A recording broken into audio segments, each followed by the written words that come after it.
Hola, hola! I wanted to film a video to talk about the basics of astrology, or at least the way that I've come to understand astrology. I got into astrology when I started watching Avatar: Last Airbender in high school. Yeah, high school. I asked myself, what element would I bend? And then when I found out that I was a Libra in traditional astrology, I realized like, oh, I'd be an airbender. So since then, and especially in college, I kind of really delved into it and learned a lot more about it. And so usually when I do somebody's birth chart reading, I'll open with this like really quick introduction into the way that I understand astrology. So I thought, why don't I just film it so I can share that and also share it with other people. There are a couple of basic elements, and the thing that I really focus on in astrology is birth charts, which are basically pretty good representations of what a person's temperament may be like, what their general attitudes are, their approaches to life.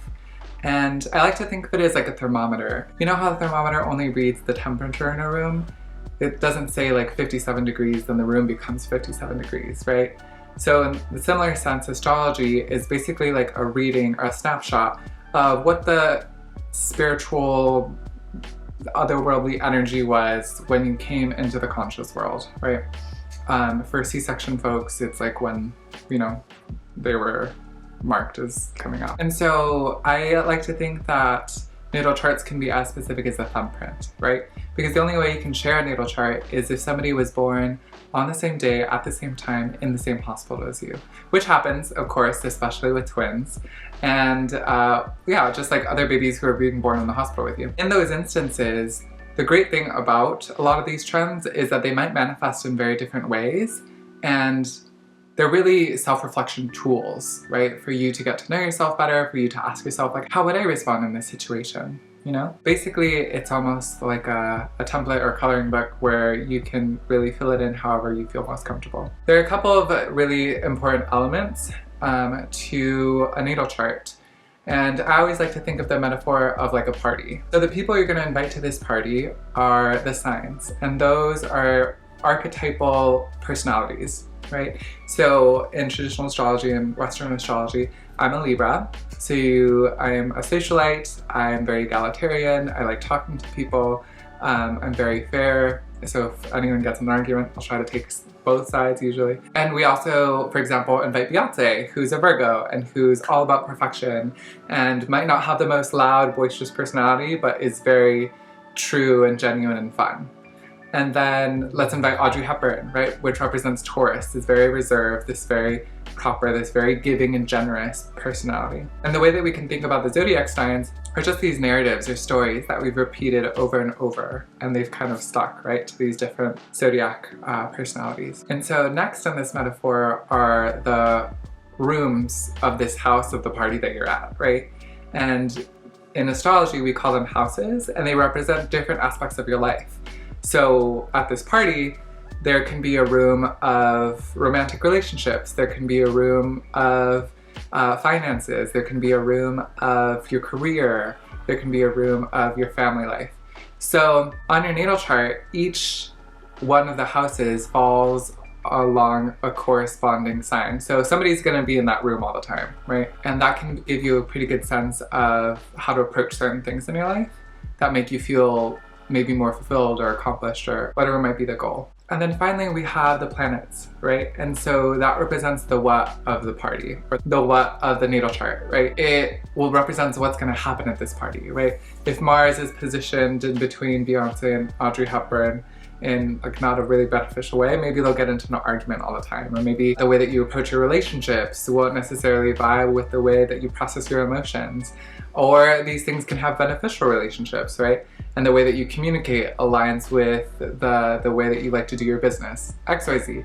So these three really important things come up to make up a natal chart. And so looking at your special combination can give you some insight into how you can approach your life and kind of respond to it. And the other thing that I think is important to note for the way that I practice astrology is that there's different systems, and no one system is the right one, right? But the traditional system that we all know, and in the United States, especially in the Western world, quote unquote, use is tropical astrology. And this system essentially tracks the night sky according to the seasons.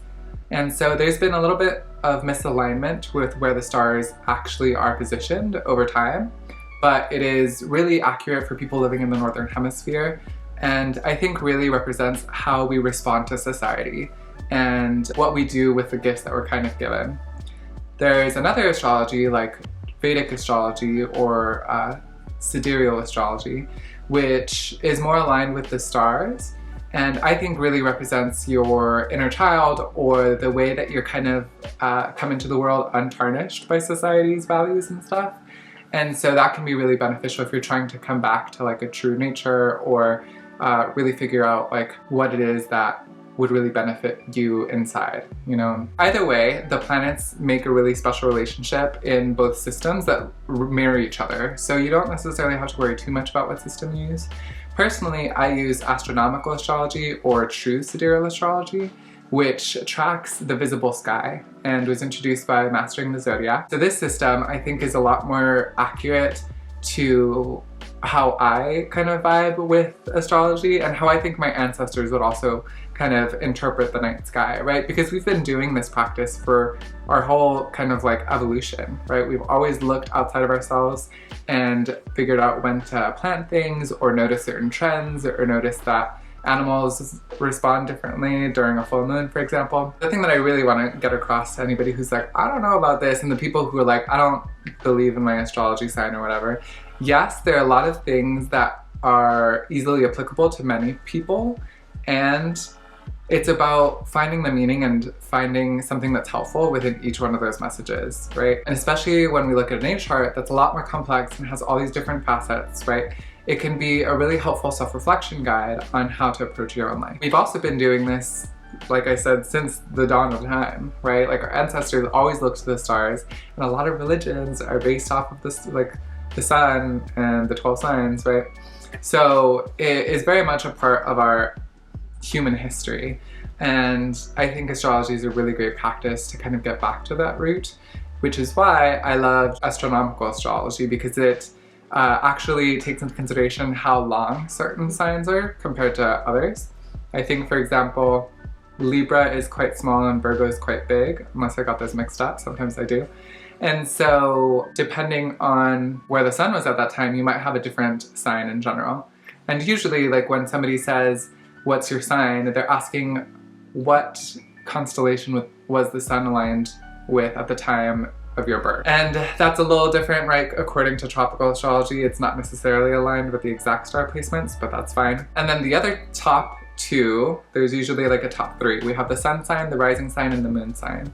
So the way that I like to describe it is you can imagine the sun as your car's motor, right? The thing that keeps you moving, your most general trends, like the push kind of forward, most generally. And then the rising sign represents the exterior of the car, right? The way that people interpret you, the way that you come off to the world, first impressions, that kind of a thing. And it can also be really beneficial to have a clear idea of like what that is.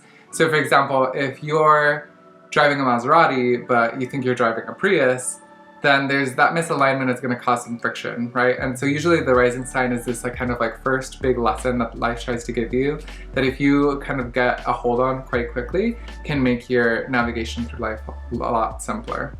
And the last one is the moon, right? Which represents kind of the driver of that car, or the emotional state that they're in, right? So if they're really excitable, then maybe they'll speed up faster. If they're really aggressive, maybe they'll like try to beat other people out.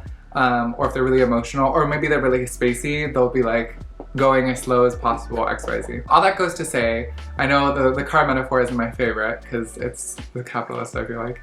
But at the end of the day, those top three are often what other astrology fanatics will ask you: your sun, your rising, and your moon. So now that you have like a pretty good sense, you can start researching your own chart, or if you have a session with me, this will be a really great context when we go into our own session, and we can kind of just get straight into identify trends and such. Awesome. I think that's about it. If you have any questions, feel free to drop them down below and I'll try to answer them. And I'll see you next time. If you have any questions, feel free to drop some in the chat. I'm Mastering the Zodiac. Ethan Chimani? Athen? I always forget. Hi, Ginger. The kitty came to visit. Meow. Thank you, Ginger. Ow! Ow!